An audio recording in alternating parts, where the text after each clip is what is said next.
Cosa vuol dire oggi fare il giornalista in un mondo che sta cambiando, dove il web è sempre più presente e la carta stampata soffre?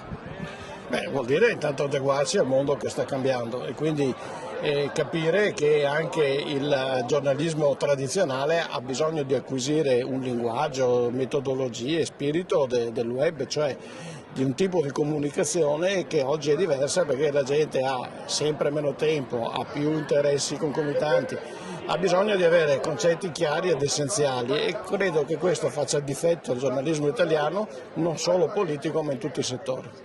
Quando si può definire che un giornalista è veramente libero? Il giornalista è libero per definizione, altrimenti fa un altro mestiere.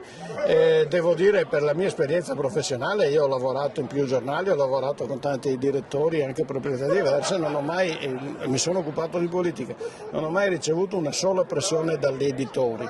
Quanto a quelle dei politici, sono persone come tutte le altre, hanno diritto di dire la loro, ma non è che possono condizionare il giornalista.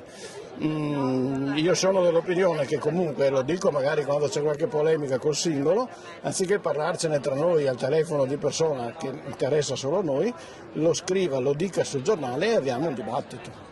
Un mestiere che è anche difficile, a rischio, oserei dire, il garante, e ci sono anche le querele. Beh, ma queste ci sono sempre state, non è un mestiere particolarmente a rischio, non lo trovo tale, ci sono delle regole da seguire e il giornalista ha anche il dovere di rispettare una serie di parametri e di regole. L'articolo 21 della Costituzione è a garanzia di chi legge e non di chi scrive e quindi abbiamo il dovere di essere responsabili di quello che facciamo.